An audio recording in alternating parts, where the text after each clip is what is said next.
Well, guys, you can see the me or the dinosaurs next door. I don't know about dinosaurs. So I'm glad I could get some folks to show up. I'd like to pretend like talking about laws that apply to schools is as interesting as dinosaurs, but you know, the credibility, maintaining credibility with your audience is important. So I won't try to do that, but I will try to keep you all entertained here for about a half hour, and then I'll try to keep 20 minutes at the end for questions. From doing speeches like this, groups like yours, I have noticed that they do tend to generate questions from the audience, which is great. Lawyers love hypotheticals, and they tend to go down the hypothetical roads a lot, so I thought I'd save some time there at the end for that. But before we do that, I do want to just kind of give you a general overview of the laws that apply to Ohio charter schools. My understanding is most of the folks here are either future board members, future candidates who want to run and be members of their Board of Educations, or have already been elected and are present and are already serving the state of Ohio in that capacity. Folks in that capacity are uniquely qualified and have a unique opportunity to really make a difference when it comes to how we educate our next generation. That's obviously the point of the conference. And charter schools can play a role in that. Charter schools can play a role in every district in the state of Ohio, and indeed already are playing that role. So I think there's a lot that you guys can take back to your local boards. I want to start with what is a charter school. Charter schools, because they find themselves in the newspaper so often, tend to be areas that a lot of folks tend to have a little bit of the knowledge about, but when it comes down to it, some people think charter schools are private, some people think charter schools are public, some people don't know whether they're both or neither. They're not sure if they're the same as, for instance, your local public school, or if they're more like getting a GED. We've had questions from clients about whether a degree from a charter school client of ours should be seen in the same light as a GED diploma, or should it be seen in the light of the same diploma that a kid gets if they attend their local public school. So that's why I want to start with what a charter school is in Ohio. I just want to, as a brief disclaimer, I want to say that what I'm saying is going to be generally applicable in Ohio, but I make absolutely no guarantees or promises about what it means in any other state. Okay. Charter schools tend to be in the province of state law in our federalist system of laws, and for that reason, almost nothing that I say to you would have almost any applicability outside of the state of Ohio. Charter schools are unique like that. People have approached us and said, well, I heard about this charter school that's opening in New Orleans. New Orleans is opening a ton of new charter schools, which is great, but I couldn't tell you the first thing about them, and if somebody asked me to represent one, I don't think I'd be able to do it without doing a lot of reading first. But in Ohio, charter schools in our state are part of the larger system of public education, which means that for every intent and purpose, they are a public school, just like a public school, what we would call a traditional public school, like your local public high school. They are overseen by a Board of Education. They receive state money. They have virtually a lot. They have much more in common with your typical high school or your typical grade school, elementary school, public school. Than they would. They're even more similar than they would to be a private school. For that reason, it is important to start with the fact that even though charters in some cases are operated by a private company, which is allowable, they are public schools. All of the rules that apply to public schools typically apply in some form in the charter school context. And we'll talk a little bit about what that means. So for starters, a charter school in Ohio can fall under two broad categories. One is a startup school. A startup school is, is a school you're starting from scratch. The other type is called a conversion school, and this is where a local Board of Education that can be anywhere in Ohio decides that they want to try a charter school option in their school district. Startup schools are limited. You can only start a new charter school in the urban 8 districts, which tend to be big cities: Cleveland, Cincinnati, Columbus, Dayton, Toledo, Youngstown, or in school districts that are the lowest 10% in the performance scores every year.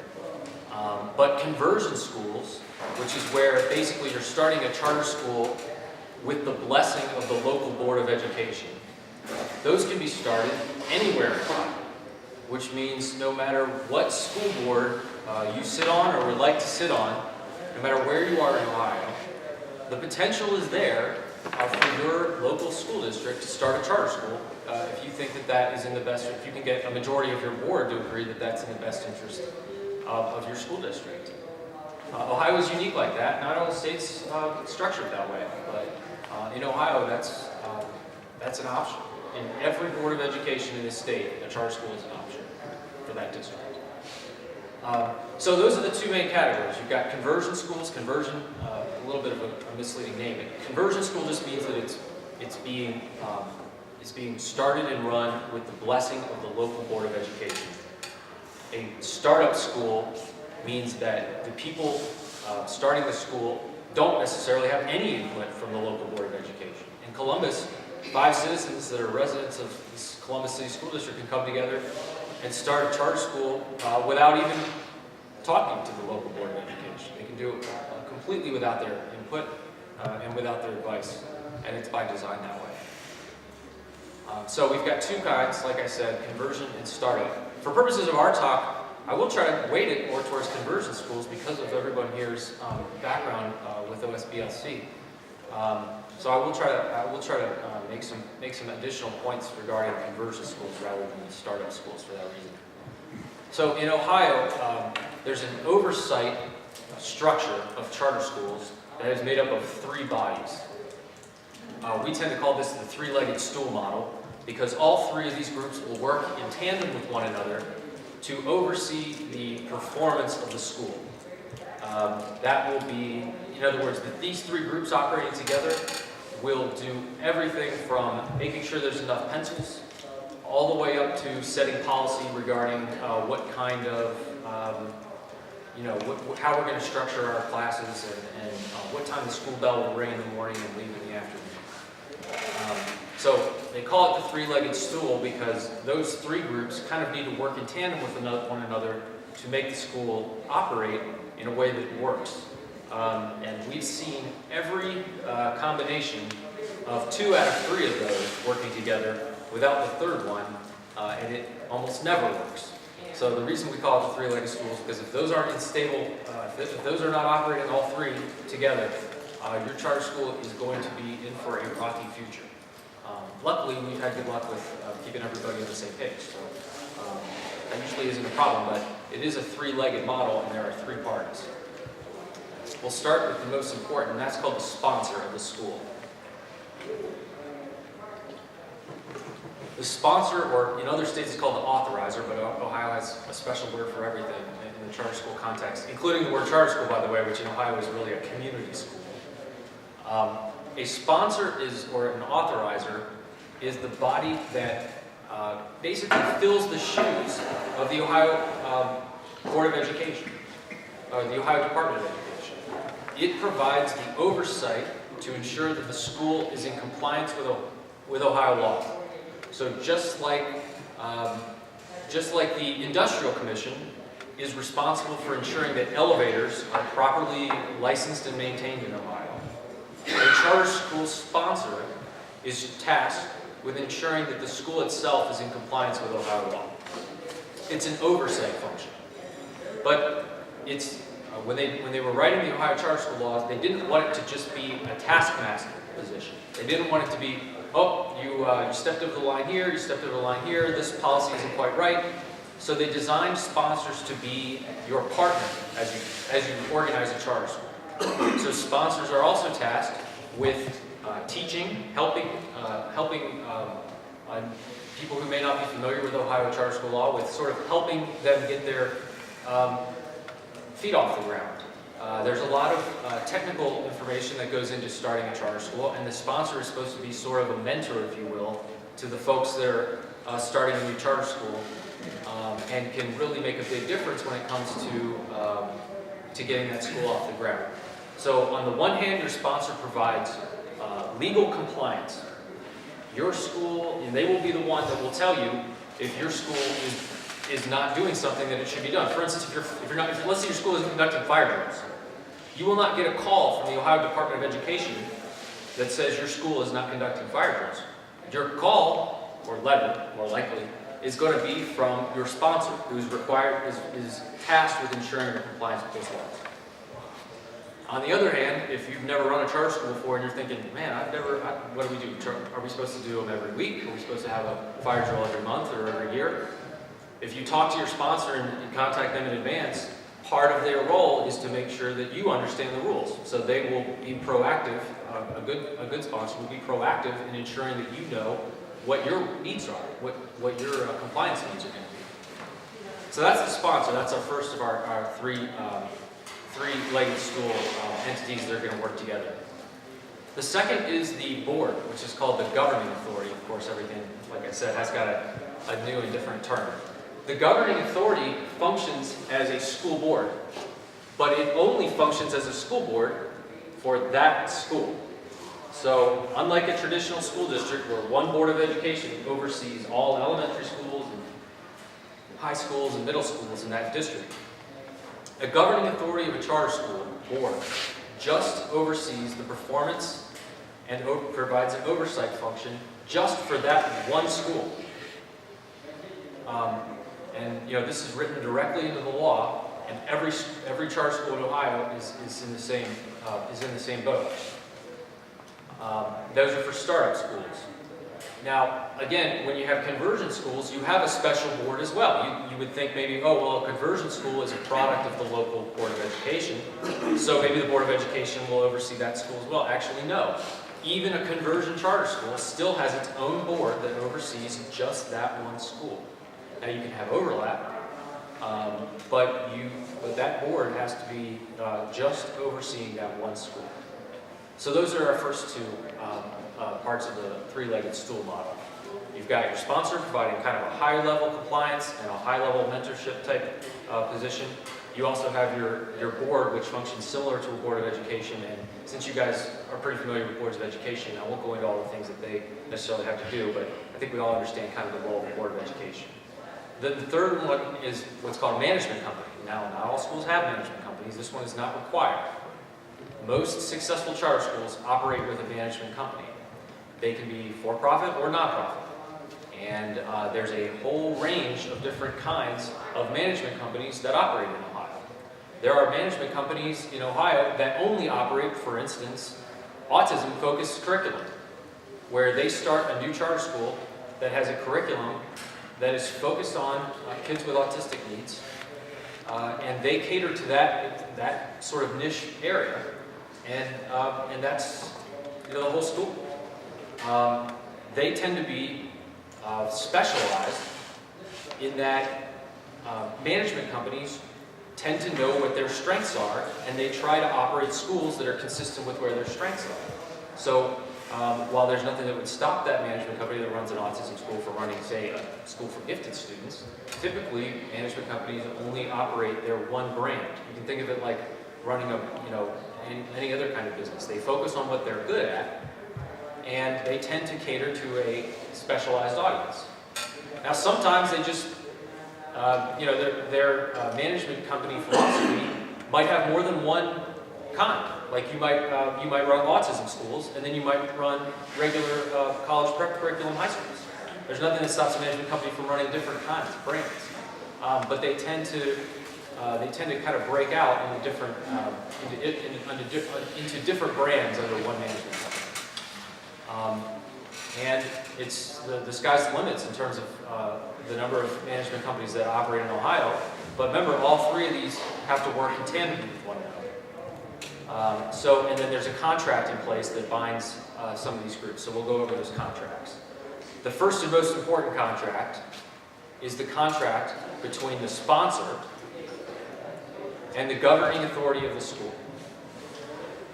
This is called the charter contract, because this is where the school gets their authority from the sponsor, which gets in turn its authority from the state of Ohio, to run a school. The reason they're called charter schools is derived from this contract, which is really the center of the charter school world. This contract outlines the terms by which the school can operate. For instance, it'll set out which grades you're going to serve. It'll set out how many students you want to serve.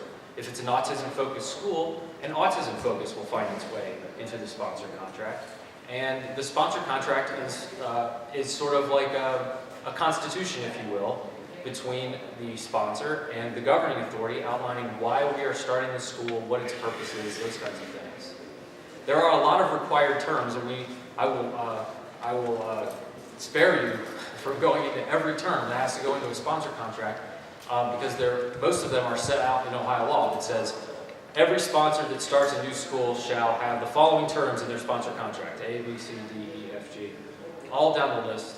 But we won't need to go into every one of them. But that sponsor contract that sets forth sort of the outline for what the school is going to work like. The next contract that's important is the contract between the board and the management company. This is usually called just the management agreement. But similarly, this is a contract that's going to set forth, and this isn't required by law because a management company isn't required by law. But they are also usually similar to a sponsor contract. They are setting forth all of the terms by which the Board of Education is expecting the management company to perform. So, you know, to make an analogy to a typical Board of Education, which I think a lot of the audience is familiar with, your Board of Education might have it's similar to a vendor contract. You might have a vendor contract with a bus company to provide all the busing services for all the schools in the district for a certain number of years. And here are the terms that are going to outline what that relationship is going to look like. 5 minutes late might be okay once, but 5 minutes late every day is not going to be acceptable to the governing board to the Board of Education, right? Because as board members of the Board of Education, you're charged with ensuring that those things get done. And so poor performance on behalf of a vendor is not going to work for the Board of Education, right? Similarly, a management contract, you can think of a management contract with a company that operates charter schools as a type of vendor contract. It's a very comprehensive vendor contract because it pretty much outlines everything about how the school is actually going to run.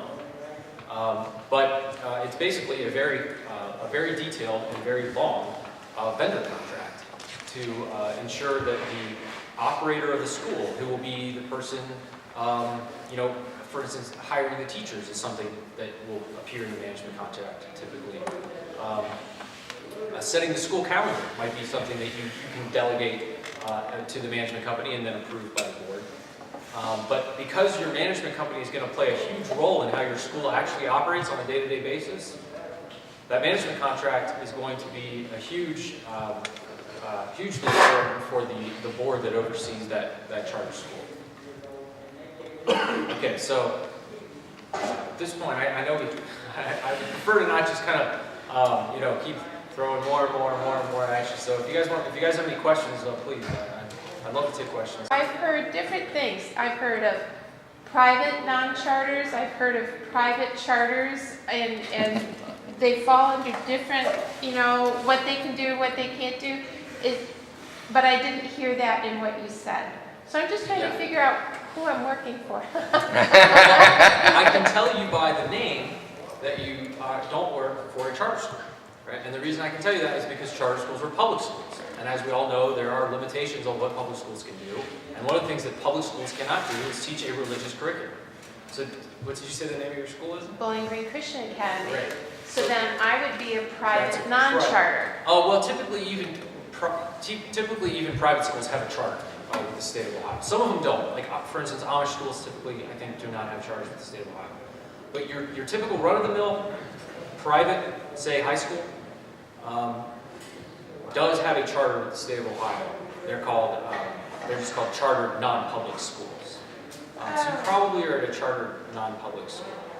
Charter, okay. So but we there got are the some non in the wrong place. So a charter non-public school. So then how do then that allows us to get away from some of the rules that go Exactly.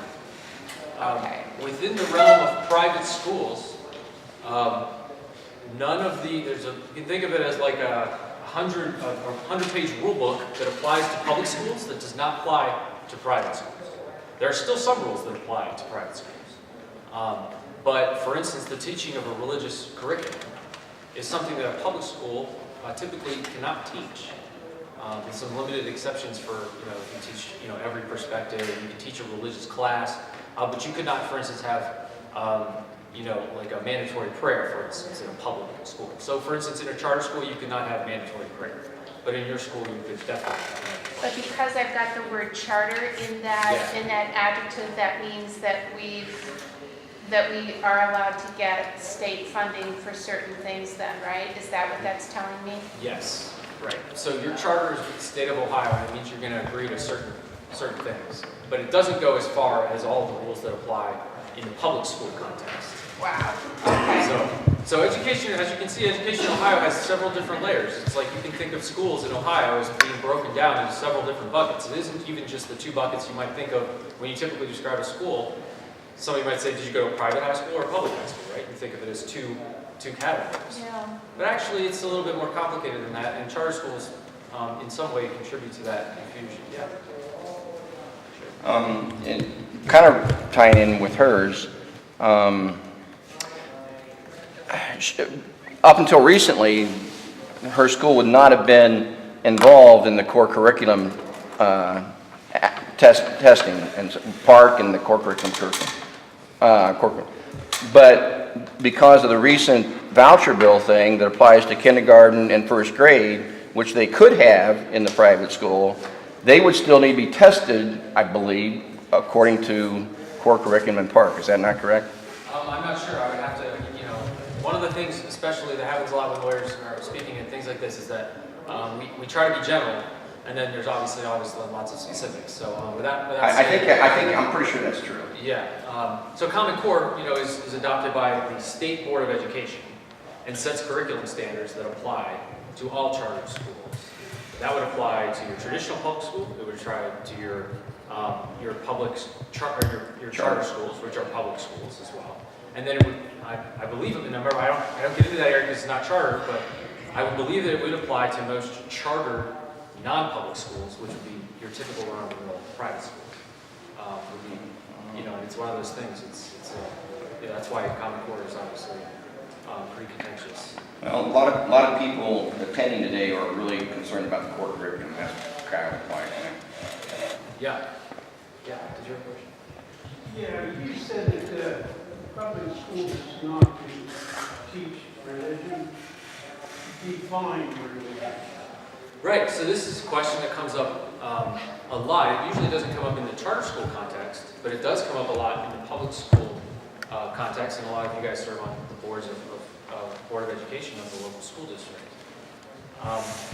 What can and cannot be taught with regard to religion in a public school is a highly contentious question that could probably deserve its own, not only its own lecture, but probably its own conference, because it's such a lengthy topic. But typically, if you want to just kind of a general rule of thumb, public schools cannot endorse religion, which means they can't endorse one viewpoint, with regard to religion over another. They can teach, in some contexts, they can teach the historical value and reach of religion, but they are highly limited. Their hands are pretty strongly tied when it comes to what they can teach in terms of religion. Now that's all religions? Yeah. In other words, if they teach a class that purports to endorse one viewpoint on religion versus another, that's not going to work in a public school context. Doesn't mean they can't teach the Bible. They've got a big chapter on Islam in the core curriculum.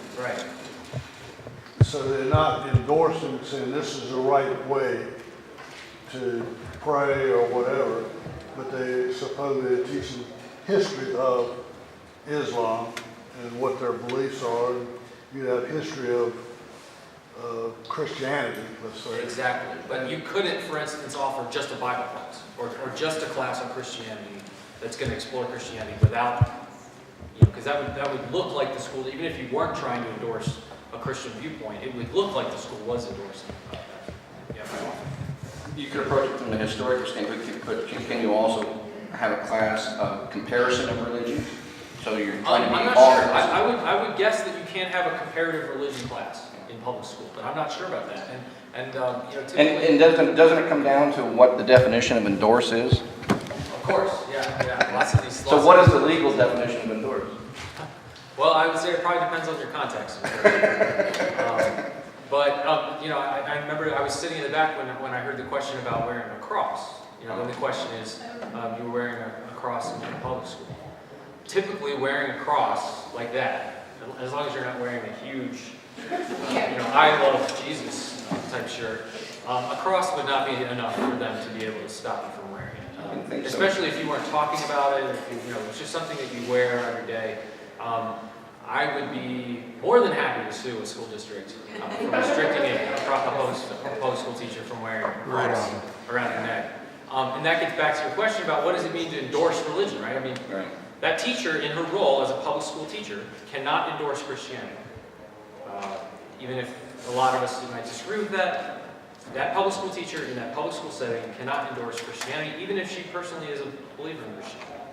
But the question is, does that cross, is that enough to endorse religion in that context? And typically, no, that would not be enough. I would say that it's not, because there are people that wear crosses that aren't Christians. For sure. I They just like know. to look I know. something. Yeah. I had a girl the other day.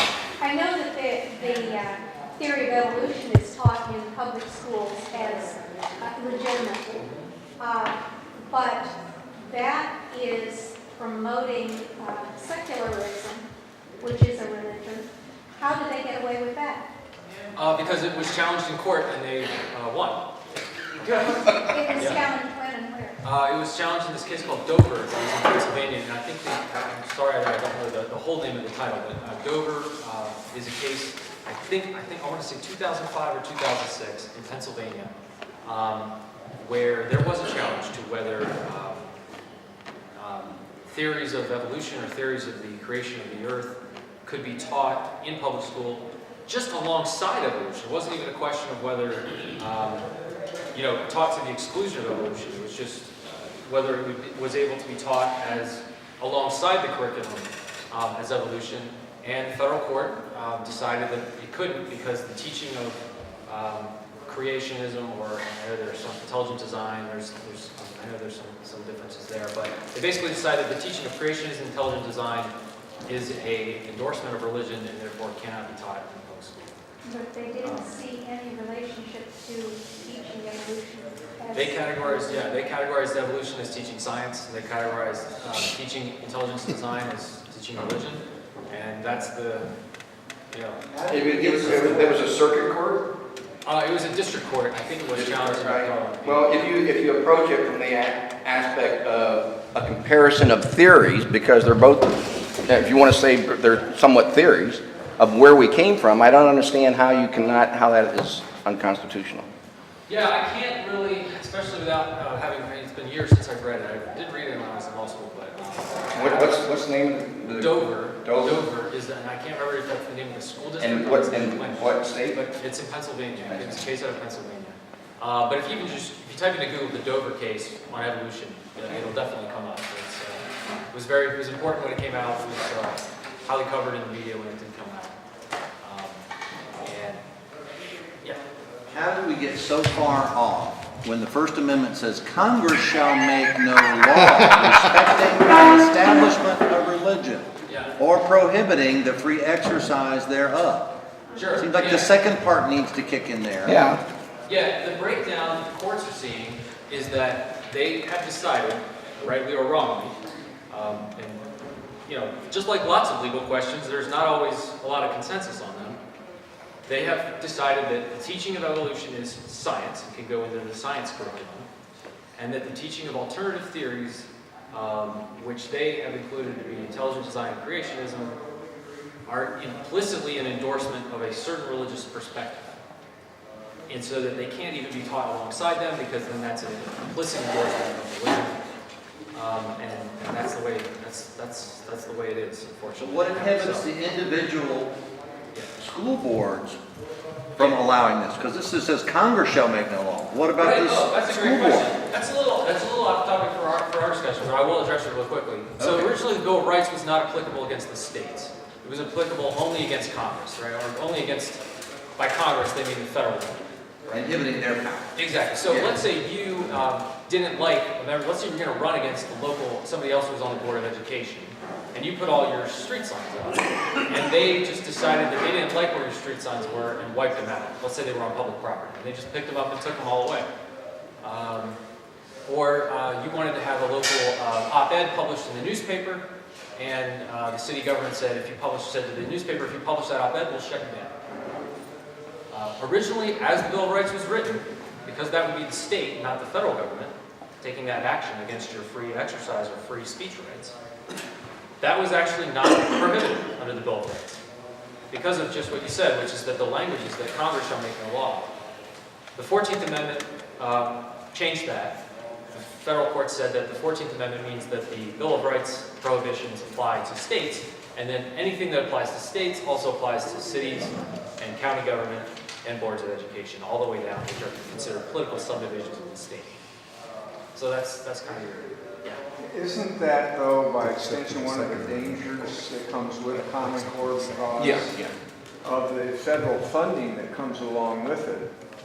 So if you were to follow the First Amendment from a state perspective, the federal government could say, you know, that's not the way we see things, and therefore we're going to defund you. yeah, I think what you're getting into is an area of federalism, right?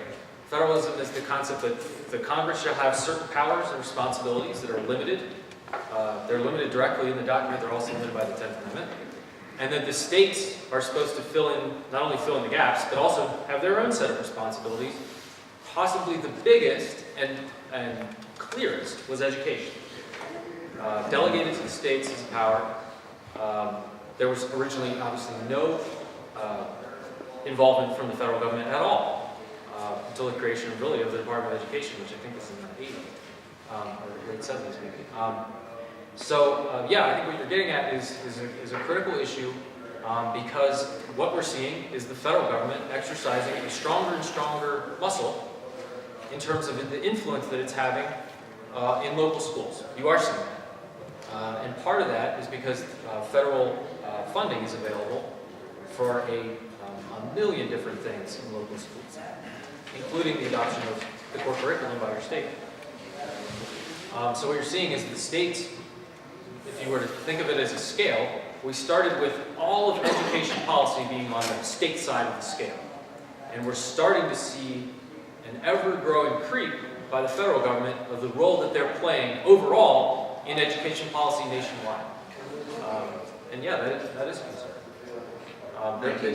The Constitution is written like that on purpose. It was written like that deliberately to reserve certain issues for state government. Well, don't you have the conflict, though, with the federal government putting on the currency "In God We Trust," and then the Ohio state, the state motto being "With all things Gods are possible"? If there's a God, that's you know. Yeah, this is another issue. This one has come up in the charter school context, so I do want to address it, which has to do with whether a school board can open up a school board meeting with a prayer. There's clear law in Ohio that you cannot. However, Congress opens every session of Congress with a prayer. The courts have decided that those are different, and that one is okay, and that one isn't. Okay, so if you have this situation, and any school board, you know, and they come across a conflict similar to this, right? Yeah. The ACLU is going to take their side, and they'll have their lawyers pay for that. So who is going to protect the school board? You know, I mean, are you or not? Yeah, I'm so. Is there an organization? Is there somebody that could, as from a legal aspect, protect the school boards? There are a couple. That's the good news. The bad news is that they haven't been as successful as we'd probably like to see them. One is called the ACLJ, which has a name similar to ACLU, but has gotten involved in some cases like this. They're based in Washington. They do tend to do a lot of litigation in the area of the Establishment Clause, meaning religion in public education. It even has gone so far as I've heard cases of, a Christian group that wants to meet on school premises after hours, just like every other club, just like the chess club or whatever other kind of club, and the schools. They can't do it. Again, there's an initial reaction. Almost every school administrator I've seen has a gut reaction that anything that involves religion in public schools is automatically excluded. That isn't really the rule. Like we said, we talked about the endorsement rule. Allowing a club just like every other club, to meet on campus after hours, just like every other club, does not create an endorsement of religion. So there's no reason that a club that, for instance, wants to meet on campus over lunch or after school to pray and express their religion that way, there's nothing that would stop the school from allowing that. But again, because there's that knee-jerk reaction. So yes, there are lawyers, there are groups. Actually, the 1851 Center, I did a fellowship for a year with the 1851 Center with Maurice Thompson. And when there are cases like that, that's something that he likes to get involved in. But yeah, there's. You mentioned two. One Yeah, was the first one was ACLJ. ACLJ. The second was the 1851 Center, which is in Columbus. The speaker who was up here before me did mention Maurice Thompson's name. He does take public interest cases that tend to err on the side of limiting government, and this would obviously be one of those types of cases. So I would encourage you, if you do run up against administrators who tend to think that any involvement from religion in schools is automatically prohibited. That's not the position of the courts. It's not the position of the Constitution. You should be willing to ferret that out. Yeah. I know you hear a lot of people say separation from church and state. Yeah. Is that a law or is it not? It isn't actually a law, so to speak. It isn't in a text in a law in the sense that it's in a text. It isn't in the Constitution. It isn't, to my knowledge, in federal law or state law. You can consider it to be a doctrine of the courts, though, and for all intents and purposes, a doctrine of the courts carries the same effect of a law that's on the books in Congress. A good analogy would be the 14th Amendment, right, which does not specifically extend the Bill of Rights to the states, but the courts have interpreted it that way, so it's, for all intents and purposes, it is law. So when it comes to separation of church and state, again, it's the same concept. The courts have interpreted the separation of church and state to be the law of the land of the United States. It isn't grounded in a text. It's grounded in some of the writings of Thomas Jefferson, if I'm remembering correctly from reading the opinions, but it is not specifically grounded in a text like the Constitution. So for what that's worth, you're right, it is not grounded in a text. Yes. One real quick question. You mentioned the conversion school is run with the local board's blessing. Give me one reason why that might happen. Why would a local board bless a conversion school? Right. Okay, so this is a great question. I'm glad you got us back on a little bit closer on topic with regard to charter schools. So a conversion school is the product of, you could say, the blessing of the local Board of Education. There are boards of education in Ohio who have decided that if we can't beat them, join them.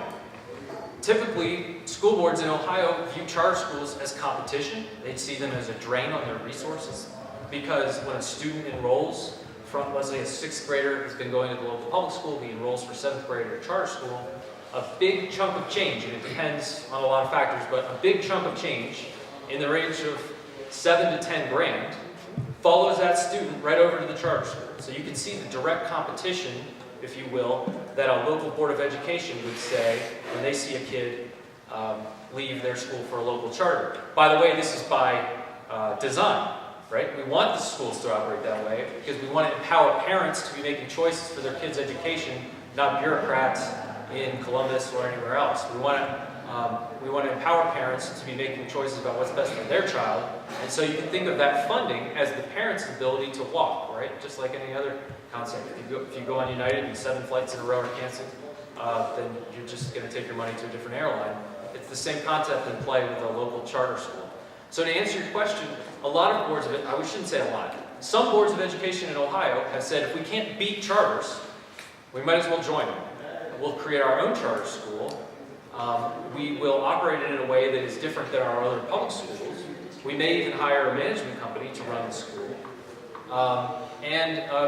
Some local boards of education have had success with that. It's a mixed bag because they would rather see the student join that charter school that's run by the school district or overseen by the school district with the blessing of the school district, because then that funding doesn't go to an outside entity. It So the money stays with the district. Right. Well, yeah, formally speaking, it stays with the school, the conversion school, but because the conversion school is all operating under the same umbrella as the district, yeah, it's a way of capturing that. Do they still get only half as much money? You can think of it as them only getting half as much money in the sense that only that foundation funding, if you want to, if we're going to get a little bit more technical, the foundation funding is the same amount that goes to that child. However, they also have the resources of the district to put behind that charter school. So, for instance, if me and a group of you folks, actually Greg, I see in the corner, serves on a charter school board. If we came and started a charter school in Ohio, we would need someone full-time to just do the data. All the data that's relevant to a new charter school is called EMIS. And typically a school will have what's called an EMIS coordinator who makes sure all the numbers are right, makes sure the enrollment and attendance numbers are all correct. If that is a conversion school, the school district can provide some of those, what you might call back office services, sort of the backroom support services for the charter school, in a way that will actually allow the charter school to put more of the funding that it's getting from foundation funding directly into the school, into the teachers and whatever else. So in other words, they can sort of piggyback off of sort of those back office services that are provided already by the district, whereas a new school would have to start from scratch and hire someone to just do data coordination just for that one charter school. Yeah, sorry.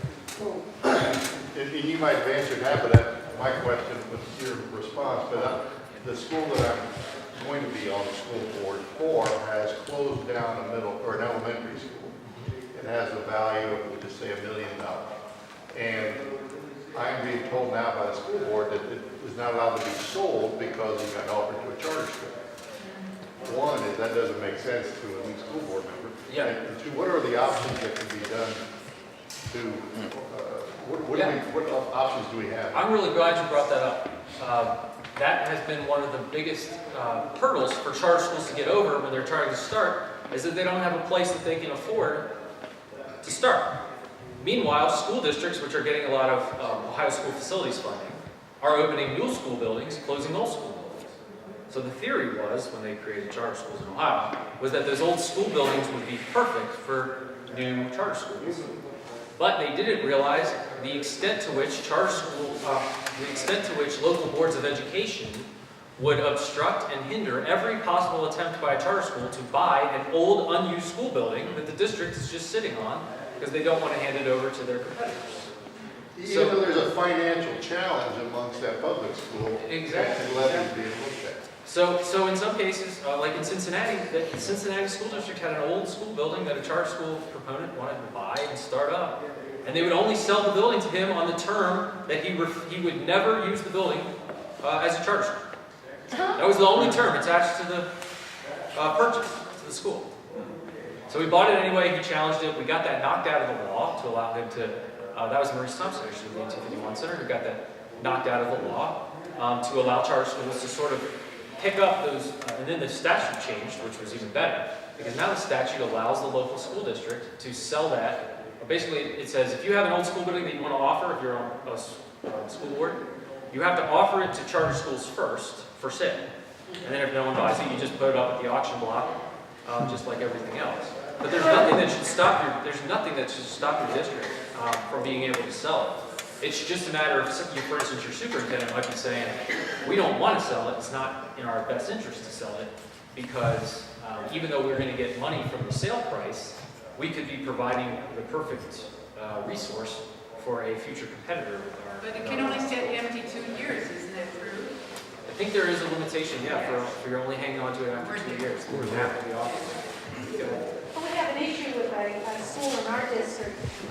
The school building is a very very old one that's not being used. Right. And they had, I think they had a charter school that was interested in purchasing the property, but the school district couldn't sell it to them because it has asbestos inside, Right. and they would have to rehab the whole thing before they Right. could sell it. So, being too costly to do, the school sits there empty, unused, bringing in no income Right. at all, and getting worse by the minute. Right, now, yes, obviously, I think I think this could be our last question.